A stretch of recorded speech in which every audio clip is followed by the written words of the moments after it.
da muchísimo gusto, Francisco, que nos acompañes y que nos hagas el favor de compartir esta presentación que has preparado.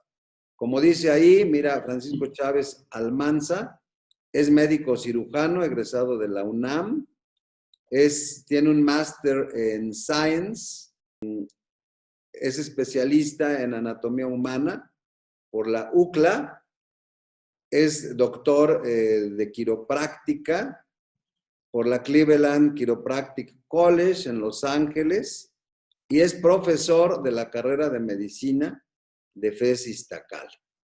Bueno, pues adelante, Francisco, por favor. Te Sí, muchas gracias. escuchamos con gusto. Hola, muy buenos días a todos. Ok, bueno, Carlos, muchas gracias por la oportunidad de estar aquí con este grupo de personas que tienen el privilegio de poder tomar este curso y realmente estoy aquí muy contento con ustedes. Bueno, Gracias, Francisco. Los agradecidos somos nosotros. Bienvenido. Vamos a iniciar la presentación. Ok, muy bien. Miren, aquí les quiero mostrar esta pintura que es muy famosa. Es de Rembrandt y se llama Clase de Anatomía. Fue del año 1632. Más o menos a partir de los años 1500 se empezaron a hacer disecciones en las universidades y esa es una clase de anatomía. Aquí lo que llama la atención es que este maestro tiene un sombrero muy grande, muy ancho, y era el típico sombrero que utilizaban los profesores. Entonces ahí está haciendo una disección. La palabra anatomía es una palabra que tiene origen tanto del griego como del latín y básicamente quiere decir, tiene dos significados. Uno de ellos quiere decir disección y otro quiere decir cortar a través de. De ahí viene el origen de esta palabra. La anatomía que nosotros estudiamos tiene muchas variedades. Por ejemplo, hay la anatomía humana y esta anatomía humana puede ser macroscópica o puede ser microscópica. La microscópica estudia toda la parte de los tejidos, desde un microscopio óptico hasta un electrónico. Y dentro de la anatomía hay varias especialidades. Por ejemplo, ahí está la anatomía clínica, está la anatomía de superficie, que es mucho de lo que vamos a hacer nosotros. Está la anatomía patológica, que estudia las anormalidades del cuerpo humano. Y está la anatomía comparada, que ve la evolución del cuerpo humano a través de las diferentes especies de ontología y desarrollo. Aquí les presento esta imagen que yo creo que es la imagen, el esquema emblemático más famoso del mundo. Es de Leonardo da Vinci. Fue hecho aproximadamente en el año 1500. Leonardo da Vinci nació en el año 1452, un 15 de abril, y apenas este año se cumplen 501 años de que falleció, en el año 1514. Esta imagen es la famosísima imagen que se llama El hombre de Vitruvio y está hecho en honor del arquitecto romano que vivió en el un siglo antes de la época de Cristo, cuando estaba Julio César y Augusto de emperadores romanos. Y es en honor al arquitecto Vitruvio porque él tuvo la perspectiva de ver las diferentes dimensiones para hacer las construcciones romanas. Lo interesante de esa imagen de Leonardo da Vinci es que toda su escritura está hecha en espejo, es decir, él escribía de derecha hacia izquierda y la única forma de ver el escrito es con un espejo. Él lo hacía en esta forma para evitar que otras personas pudieran atacarlo, sobre todo desde el punto de vista de el poder religioso que había en aquellos años. En esta imagen se ve, por ejemplo, a Vitruvio, al hombre de Vitruvio, encerrado en un cuadro y en el círculo. Pero vean cómo el círculo queda en la parte horizontal del cuadrado. Y aquí él se dio cuenta que el cuerpo humano pues era una máquina perfecta en cuanto a proporciones y vio que, por ejemplo, los pies, el tamaño del pie, 6 pies equivalen a la altura de una persona. Extendiendo las manos hacia los lados también es la altura de la persona. Y todo básicamente está en relación a proporciones. Aquí es otra imagen en la cual se ve, por ejemplo, en el cuadrado él traza unas líneas diagonales y las líneas diagonales coinciden en el área genital y tomando como referencia el círculo, el centro es el ombligo. Bueno, nosotros vamos a hacer una breve referencia a términos anatómicos. Por ejemplo, la palabra lateral quiere decir que está hacia un lado. La parte medial quiere decir que está cerca de la línea media. Y todos los términos anatómicos son referentes en relación a, son puntos de referencia en relación a uno o a otro. Por ejemplo, si yo tomo aquí mi mano, esta parte es lateral y esta parte es medial en relación a este dedo. Esta parte es lateral y esta parte es medial. Esta parte es lateral y esta parte es medial. Entonces, todo es en relación al cuerpo humano. Tenemos el término anterior, que quiere decir que está adelante. El término posterior, que está atrás. Superior. Superficial, lo que está en la superficie. Profundo, más adentro. Entonces, siempre hay esos términos. Algo que es muy importante mencionar aquí es que la posición anatómica está en la parte de abajo. La posición anatómica ve a un sujeto ideal, digamos, que está parado sobre sus pies. Está con sus palmas dirigidas hacia adelante y está en una forma erecta. Entonces, todas las relaciones anatómicas siempre se visualizan con esa imagen del cuerpo humano parado en esa forma. Tenemos algunos términos de movimiento. Por ejemplo, algunos términos de movimiento. Si yo tengo mi brazo y lo hago así, estoy haciendo una flexión. Si lo hago así, hay extensión. Mis dedos también tengo flexión, tengo extensión. Si yo mi mano la dirijo hacia arriba, se llama abducción. Si la dirijo hacia adentro, se llama aducción.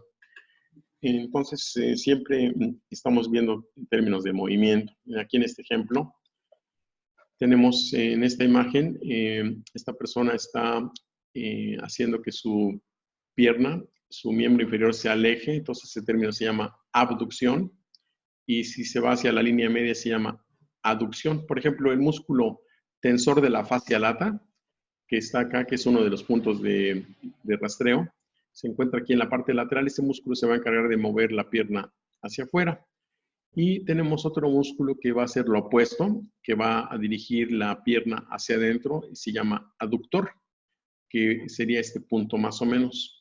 Tenemos 3 músculos aductores que dirigen la pierna hacia adentro. Tenemos también varios músculos que son abductores. Prácticamente cada movimiento que hacemos en el cuerpo humano tiene su opuesto. El cuerpo humano, yo creo que es la maravilla más grande que hay en el mundo. Tiene aproximadamente 206 huesos, incluyendo los huesos del oído, y tiene aproximadamente 630 músculos. Entonces es una estructura muy compleja. Y la estructura más compleja que existe, pues, es el sistema nervioso, con el cerebro y todo el tallo cerebral y todos los nervios que van hacia el cuerpo.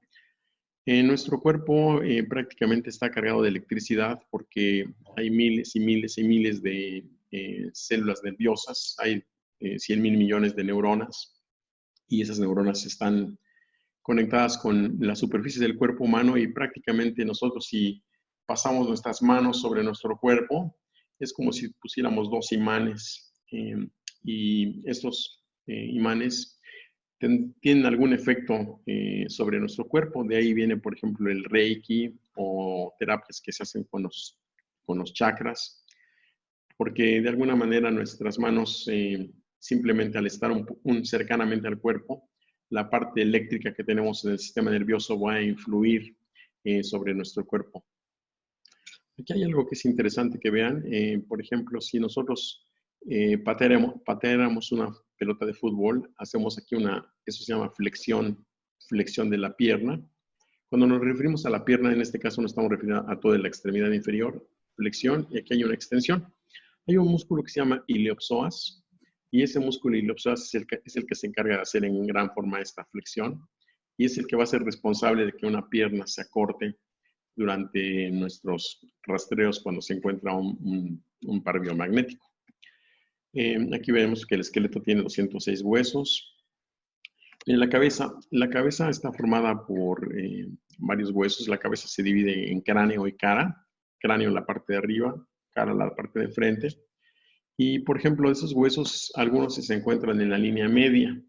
Por ejemplo, en la cabeza tenemos el hueso frontal y el hueso occipital acá atrás, que se encuentran en la línea media, pero tenemos dos parietales. La palabra parietal quiere decir pared. Tenemos los huesos temporales. Y entonces tenemos, por ejemplo, un hueso frontal, un hueso occipital, dos parietales, dos temporales, y tenemos otros dos huesos que no se alcanzan a ver porque están formando parte de la base del cráneo, que son el hueso etmoides y el hueso esfenoides. Entonces, por ejemplo, aquí de adelante hacia atrás tenemos el hueso frontal, el etmoides, el esfenoides y el occipital. Y toda la base del cerebro descansa sobre estos huesos. En la cara tenemos 6 huesos que son pares y tenemos 2 que son impares. Los huesos pares son los huesos cigomáticos o malares, los huesos lacrimales, los huesos nasales, los cornetes que se encuentran dentro de la nariz, los huesos palatinos que forman parte de la bóveda de la boca, y después, como en la línea media, tenemos un hueso que se forma el tabique de la nariz, que se llama hueso Bomer, y tenemos la mandíbula, está en la parte inferior, y los huesos maxilares, maxilar superior y maxilar inferior, que es la mandíbula.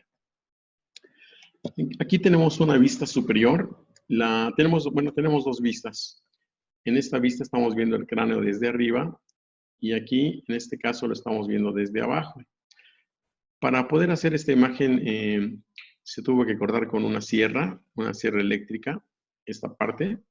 Y entonces estamos viendo aquí el cráneo desde arriba. Por ejemplo, aquí tenemos el hueso en color azul, el hueso frontal. Quiere decir que esto es anterior y esto de acá es posterior. Tenemos el hueso frontal.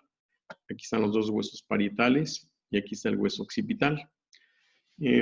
Algo que es interesante mencionar aquí es que el canal vaginal tiene aproximadamente 10 centímetros.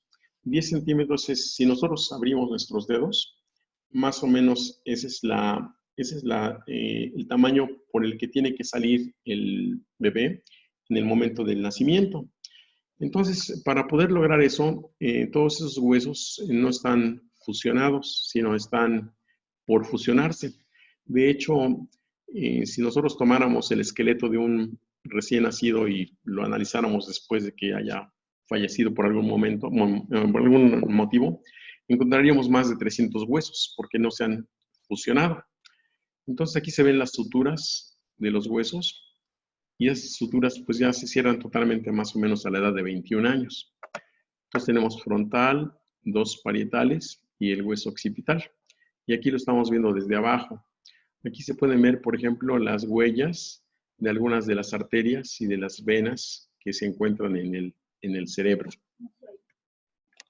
Esta es una vista lateral.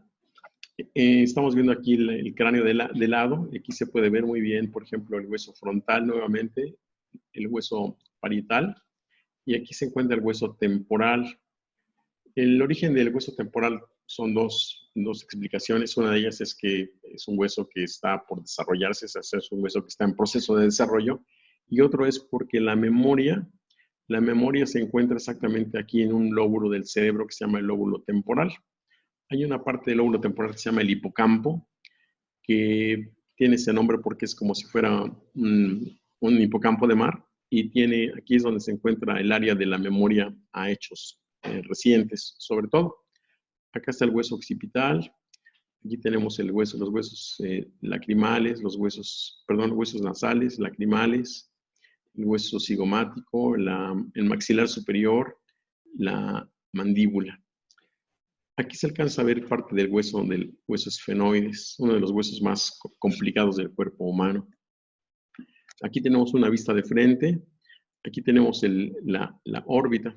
Fíjense que a Leonardo da Vinci, algo que le llamó mucho la atención fue el ojo, y él hizo varias disecciones, y él consideraba que el quiasma óptico, que se encontraría más o menos como a esta altura, un poco más atrás, era una estructura muy, muy importante para el cerebro. el quiasma óptico es donde se cruzan la información visual. La información visual que entra de nuestro ojo derecho va a ir hacia el lóbulo occipital izquierdo y la del lado izquierdo va a ir hacia el lado derecho, se cruzan. Y ese cruce es lo que se llama el quiasma óptico. Aquí tenemos una vista de frente, aquí se ve la nariz con los cornetes, y este cornete que se encuentra aquí es el cornete inferior. El cornete inferior se considera un hueso separado, se considera como un hueso independiente que al fusionarse con el maxilar superior va a pertenecer aquí a la cavidad nasal. Aquí en el centro tenemos lo que sería el tabique nasal y este hueso se llama el hueso Vomer, se escribe con V, es V-O-M-E-R. Y aquí está la cavidad orbitaria. Vamos a hablar aquí un poquito de la glándula hipófisis. La glándula hipófisis tiene dos nombres, se llama hipófisis o pituitaria. Y también tenemos otra glándula que es la glándula pineal. En anatomía humana, la gran mayoría de los términos, yo diría que prácticamente todos, tienen ya sea origen griego o latino. Y muchos huesos tienen esos dos nombres. Aquí en esta imagen que les estamos presentando aquí esta imagen de arriba es un corte que se hizo exactamente a nivel de la línea media. Para poder lograr hacer este corte, esos cadáveres se tienen que congelar primero. Estas imágenes son de un autor muy famoso que se llama Netter. A ver, un segundo. Perdón. Ya estoy. Ok, mire, esta imagen que tenemos aquí se llama Netter, el autor. Y Netter es el dibujante más famoso de la historia. Él ya falleció, tuvo cáncer en la garganta, él fumaba puros. Y es médico, era médico, y se llama Frank Netter. Entonces, la gran mayoría de esas imágenes pertenecen a él. En este corte que tenemos aquí, aquí es la base del cráneo. Aquí está la base del cráneo, aquí está el hueso frontal, el hueso etmoides, el esfenoides y aquí está el occipital. Acá después tenemos los parietales. Esta es la glándula hipófisis. La glándula hipófisis se considera como la glándula maestra porque de esta glándula van a depender el funcionamiento de otras glándulas, como por ejemplo las glándulas tiroides, los ovarios, los testículos, las glándulas adrenales, y es una glándula muy, muy importante. Aquí tenemos, en la parte de atrás tenemos la glándula pineal. La glándula pineal produce melatonina, que va a tener una influencia muy importante sobre el sueño. Fíjense que algo que se descubrió recientemente fue que el ojo tiene conexiones directas, el ojo que estaría más o menos aquí del otro lado, tiene conexiones directas con la glándula pineal. Se considera como el tercer ojo. Y la glándula pineal prácticamente sabe si es de día o es de noche. En cuanto oscurece, la información que llega del ojo sobre el día, al oscurecer, va a hacer que la glándula pineal se estimule para la producción de melatonina y por eso nos va a ayudar a propiciar el sueño. Si estamos expuestos a una luz constante, la glándula pineal lo sabe y entonces la producción de melatonina pues no va a hacer.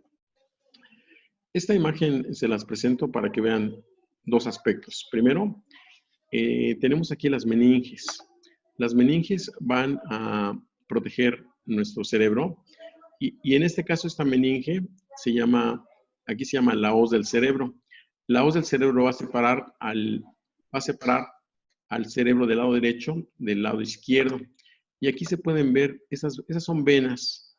Todas las venas que están en el cerebro van a desembocar aquí, en un lugar que se llama la confluencia de los senos. Y de aquí van a dirigirse a un orificio por el cual van a formar la vena yugular interna. O sea que todas estas venas salen por aquí y después salen por este orificio y se van hacia el cuello a la vena yugular interna. Vean, este es el hueso Vomer que divide a la nariz en el lado derecho y el lado izquierdo. Y por aquí están las fosas nasales. Y aquí pasamos a la faringe y después al esófago. Y aquí esta entrada es la entrada que sería a la laringe. Cuando nosotros estamos comiendo, la epiglotis que se encuentra aquí se cierra y entonces se evita que la comida pase de la faringe a la laringe, sino se protege aquí. Esta imagen es una imagen, igualmente, todas las imágenes son de Netter. Mira, aquí algo interesante es, se ve aquí la glándula lacrimal. La glándula lacrimal aquí está dibujada como si fuera transparente porque se encuentra dentro de la cavidad orbitaria. La glándula lacrimal está produciendo constantemente lágrimas. Esas lágrimas van a bañar el ojo. Aquí tenemos en el ojo la córnea, que es transparente, la esclera, que es lo blanco que se ve.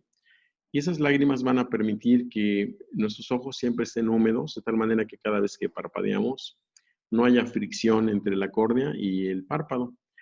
Las lágrimas se producen aquí, recorren, bañan aquí la cavidad orbitaria y después salen por aquí, por dos conductos que hay muy pequeñitos, son milimétricos. Uno se encuentra arriba, otro abajo, son los conductos, los orificios lacrimales, y de aquí pasan hacia la nariz.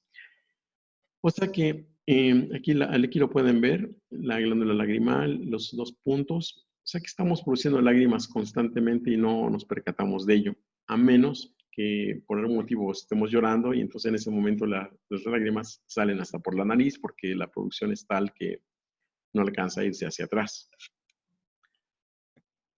Aquí tenemos, esta imagen es muy interesante, es una vista lateral en la cual Netter disecó toda la piel, los tejidos subcutáneos, toda la grasa. Esta disección mínimo se llevó unas 20 horas para poder llegar a este proceso. Aquí lo que se ve es la glándula parótida. Vean qué grande es. Se encuentra exactamente, si ustedes se tocan su conducto auditivo externo, aquí, van a ver que toda esta parte que se encuentra enfrente es la glándula parótida. La glándula parótida tiene un conducto, que es el conducto parótido, va a producir la saliva. Aquí atraviesa los músculos de la mejilla y va a entrar hacia la cavidad bucal. Vean aquí, ahí se encuentran aquí varios nervios. Estos nervios, aquí hay dos tipos de nervios. Hay los nervios que le van a dar la inervación a los músculos de la cara, como es el nervio facial. El nervio facial le da la inervación para que esos músculos se puedan mover. Pero también necesitamos otro nervio que va a recoger toda la inervación sensitiva para que podamos sentir dolor. En el sistema nervioso tenemos fibras aferentes que dan información hacia el cerebro y tenemos fibras eferentes que van a actuar para el movimiento. Entonces el nervio facial es para movimiento y un nervio que se llama nervio trigémino es el que recoge toda la sensibilidad de la cara y lo lleva hacia el cerebro para que nos demos cuenta de lo que estamos sintiendo. En esta imagen es una imagen de la parte anterior, es una vista anterior del cuello. Aquí se puede ver, si ustedes se tocan, tóquense por favor su mandíbula y van a deslizar sus dedos. Aquí van a encontrar un hueso que sería que se llama hueso yoides. Y inmediatamente abajo del hueso yoides se encuentra aquí la laringe, que sería lo que se llama la manzana de Adán. Y un poquito más abajo está la tiroides. O sea que un punto de referencia para localizar tiroides se localiza aquí el cartílago el cardio de la laringe y aquí se encuentra la tiroides.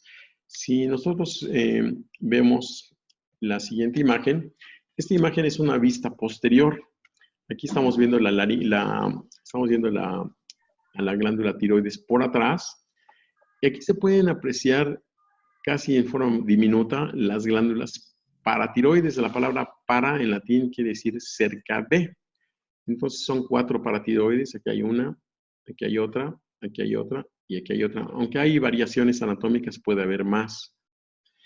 En esta imagen se ven aquí 3 estructuras muy importantes. Una de ellas es la arteria carótida interna. Esa arteria carótida interna lleva la sangre arterial, sangre con oxígeno, que va a ir hacia el cerebro. Y ya que la sangre regresa del cerebro hacia el corazón, viene por la vena yugular. Esta es la vena yugular interna. Y en medio de las dos hay un nervio que se llama el nervio vago. El nervio vago recibe ese nombre porque es como si fuera un vago que anda por la calle. Es decir, Este nervio baja y se distribuye pues prácticamente por todas partes en el tórax, en la cavidad abdominal, y se le llama nervio vago porque está por todas partes, ¿no? Como si fuera un vago. Entonces aquí tenemos la arteria carótida interna, la arteria carótida que después se divide en interna y externa. Aquí tenemos la vena yugular interna y aquí se encuentra el nervio vago. El nervio vago va dirigiéndose, viene desde el cerebro y se va dirigiendo hacia la cavidad torácica y a la cavidad abdominal. Esto que ustedes ven aquí es la faringe y después de la faringe viene aquí el esófago. El esófago va a llevar el bolo alimenticio hacia el estómago. Si regresamos a la imagen anterior, vean cómo aquí está la laringe y aquí se encuentra la tráquea. Laringe y tráquea pertenecen al sistema respiratorio, como faringe y esófago pertenecen al sistema digestivo. La diferencia entre ambos es que el sistema respiratorio se encuentra adelante, o sea, es anterior, se encuentra en la parte anterior, y la parte del sistema digestivo se encuentra posterior. Esta imagen es una imagen muy, muy interesante. Miren, aquí lo que se hizo es Netter tuvo que cortar con una sierra todas las costillas que se encuentran aquí a los lados. Tuvo que quitar, igual con una sierra, quitar las clavículas, todo el esternón, todos los cartílagos costales. Y aquí estamos viendo el timo. La glándula que es el timo se encuentra en la parte de arriba, donde Carlos nos dice que es donde Tarzán se toca aquí el pecho. Este es el timo. Aquí se ve un espacio que es el mediastino. En el mediastino se encuentra el pericardio, se encuentra el corazón, se encuentra el timo, y ese espacio mediastino se encuentra entre los pulmones.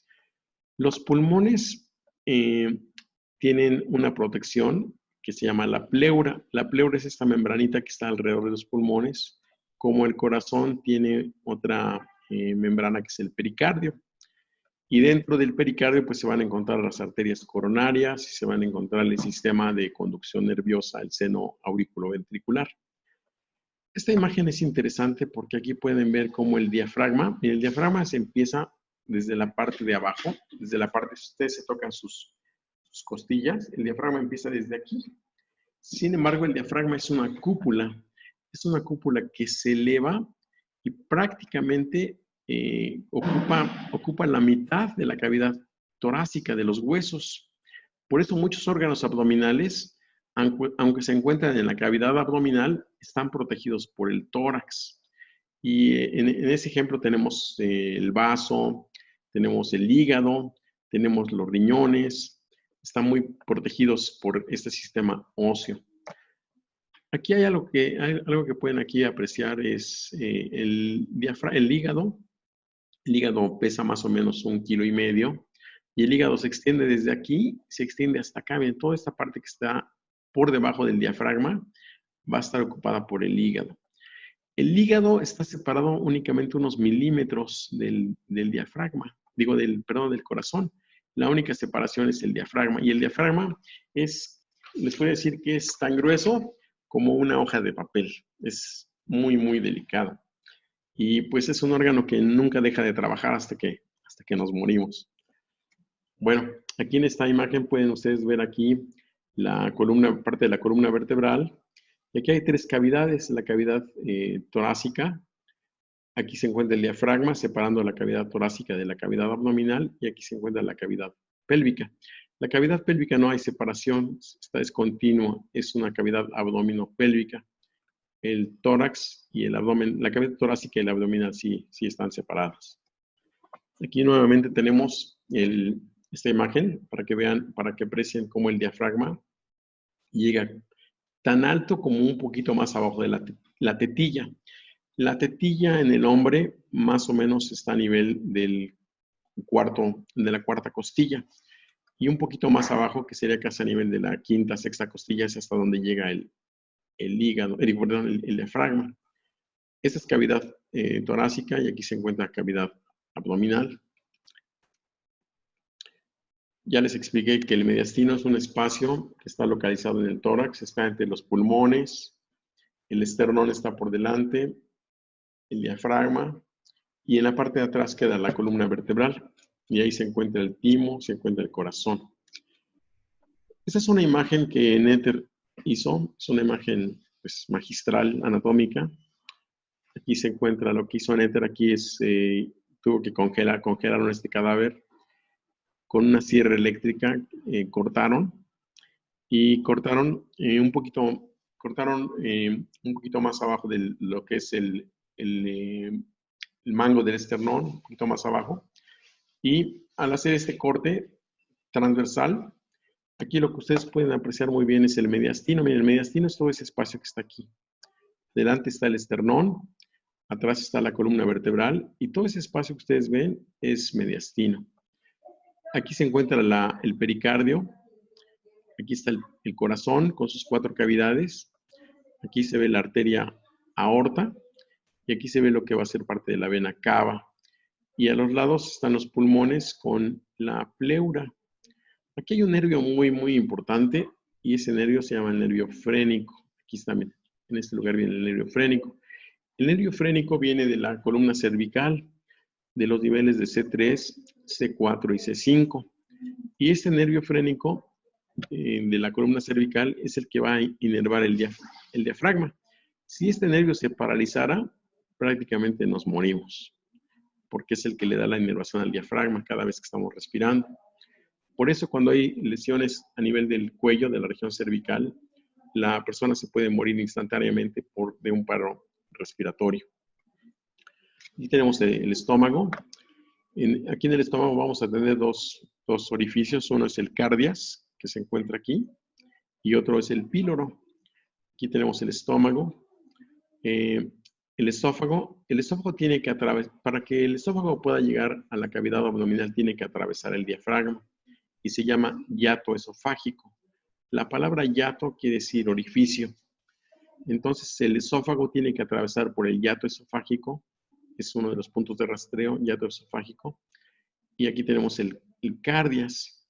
Esos 2 puntos más o menos se encuentran a nivel de lo que es el apéndice gifoides, que está aquí. Si ustedes se tocan su esternón, en la parte de abajo es el apéndice gifoides y ese apéndice gifoides está más o menos a esta altura, que sería a nivel del cardias. Ahora miren, tóquense su ombligo y su ombligo más o menos va a quedar un poquito más abajo de este punto. El ombligo corresponde en la parte de atrás a la segunda vértebra lumbar. O sea que si nosotros nos tocamos aquí nuestro ombligo y hacemos una línea horizontal que se vaya hasta atrás, va a coincidir con la segunda vértebra lumbar. Y el ombligo, pues, es un punto de referencia muy importante, porque vamos aquí a tener alrededor del ombligo, pues vamos a tener puntos como son los del páncreas, como son el duodeno, el colon transverso, van a estar en relación al ombligo, y ese punto de referencia a nivel de la parte posterior es la segunda vértebra lumbar. Esta imagen es una imagen muy interesante. Es otro corte transversal de un cadáver congelado, en el cual ustedes van a poder aquí apreciar lo siguiente. Miren, este nivel vertebral es el nivel de la segunda vértebra lumbar. Les explico por qué es importante tenerlo en cuenta. Porque miren, si ustedes nuevamente se tocan su ombligo y van hacia atrás, a ese nivel, que es el nivel de la segunda vértebra lumbar, van a tener los riñones. Miren, aquí se encuentra el riñón derecho, riñón izquierdo. Esta es una vista superior. Estamos viendo la cavidad abdominal desde arriba. Y aquí pueden ver lo siguiente. Miren, tenemos aquí lo que es la cabeza del páncreas, el cuerpo del páncreas, lo que va a ser la cola del páncreas, la punta del páncreas, y lo que se llama ligamento pancreático es la conexión que existe entre el vaso y el páncreas. Aquí se encuentra el vaso.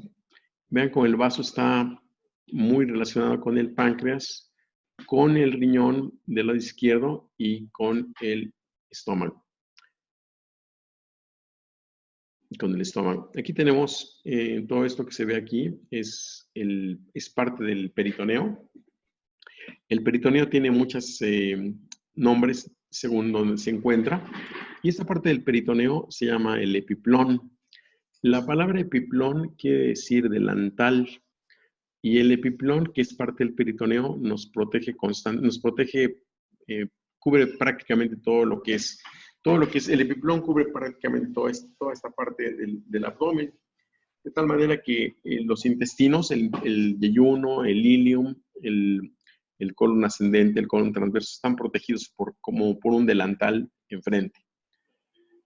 Aquí se encuentran dos estructuras arteriosas y venosas muy importantes. Miren, toda la sangre que va hacia las extremidades inferiores viene en la arteria aorta, es la arteria más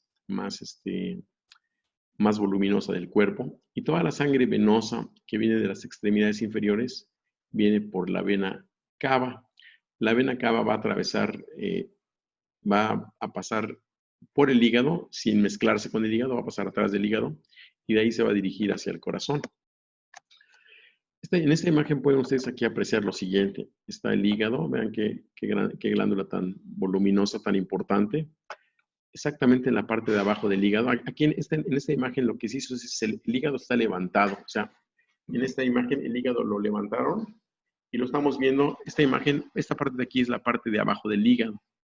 Entonces se levantó y lo estamos viendo de abajo hacia arriba porque la vesícula biliar, para que ustedes la puedan ver, se tiene que levantar el hígado.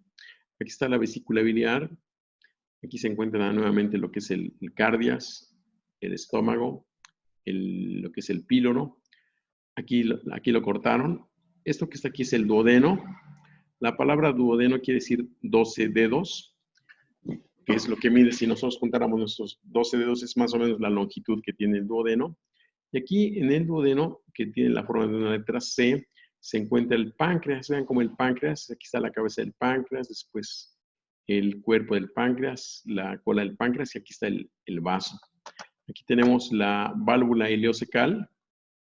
Entonces, si rastreamos aquí el intestino delgado, tenemos el duodeno, el yeyuno, y tenemos aquí el ilium. Aquí estamos hablando de varios metros de distancia para llegar aquí a la válvula ileocecal.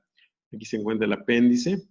Aquí inicia el ciego. La palabra ciego en latín se llama cecum, quiere decir que no tiene salida, porque es como si fuera que una bolsita que no tiene salida, por eso le llaman ciego.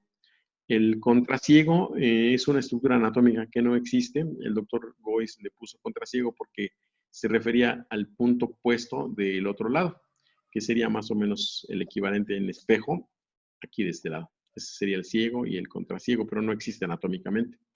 Tenemos el colon ascendente, el colon transverso, el colon descendente, y cuando el colon descendente atraviesa la cresta ilíaca, si ustedes se tocan aquí su cresta ilíaca, cuando el colon descendente atraviesa esta parte, cambia de nombre, se llama sigmoides.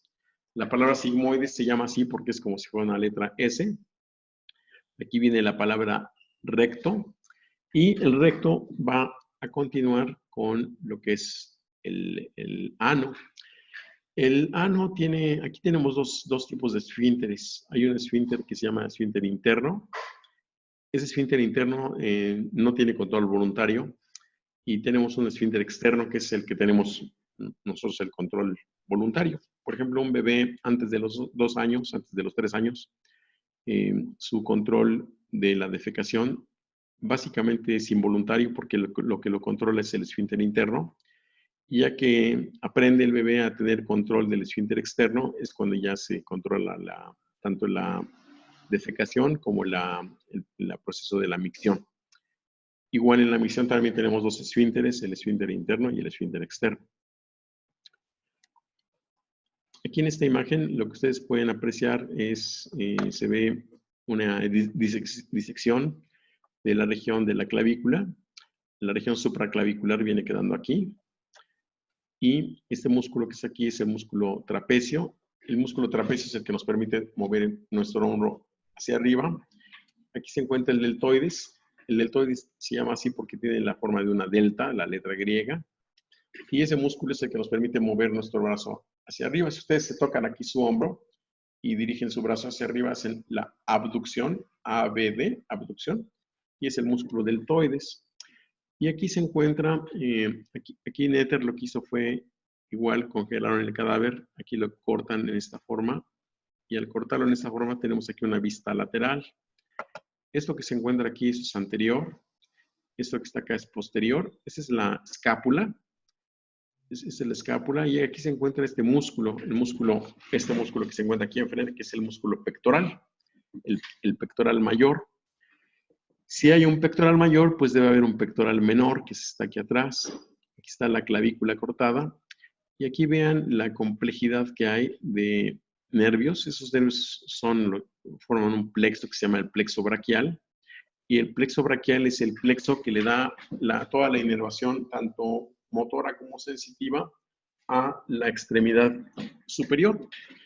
Entonces, cuando estamos impactando el punto de axila, que sería en el vértice de la axila, pues prácticamente estamos influyendo sobre el plexo braquial. Ahí es donde se encuentra toda esta complejidad de nervios. En nuestro cuerpo tenemos una gran cantidad de fascias. Las fascias son membranas que van a proteger a los músculos y esas fascias van a permitir que cuando haya movimiento no haya fricción entre los músculos. Fíjense qué maravilla, tenemos 600 músculos, 630 músculos, cada músculo tiene su fascia.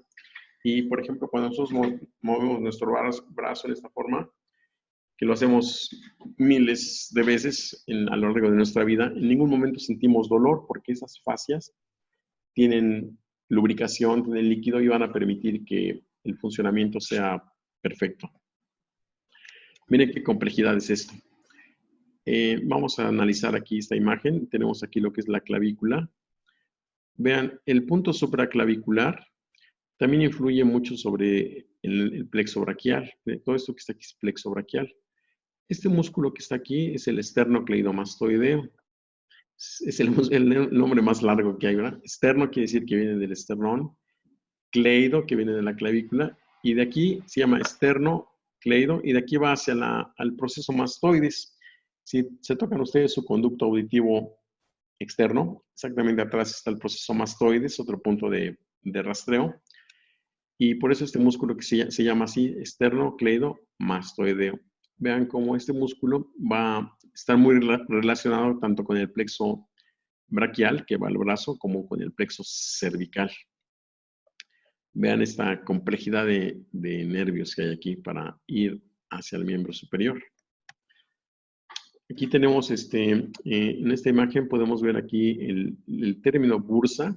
La palabra bursa en latín quiere decir bolsa y se refiere a la fascia, se refiere tanto al músculo como a la fascia.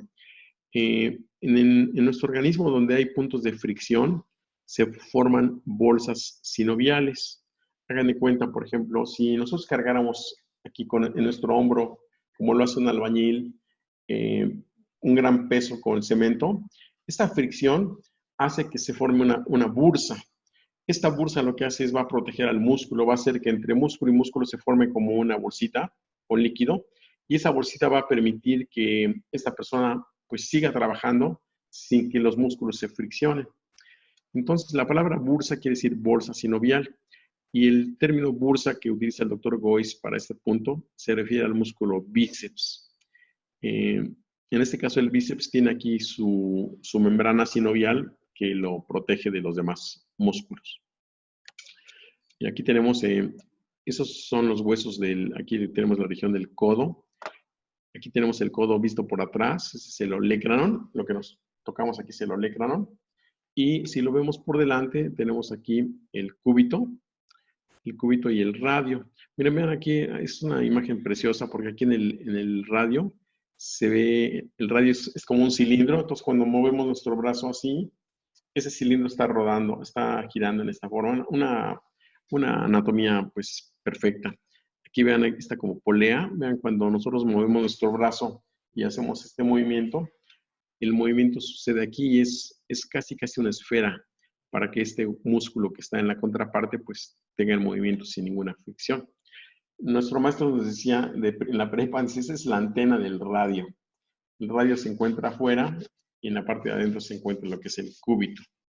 El cúbito, como les comentaba yo, también se llama ulna. una o cúbito. La mayor parte de los huesos tienen dos nombres, uno del latín y otro del griego. Aquí tenemos nuevamente la imagen del tórax para que vean los pulmones, el mediastino, el diafragma.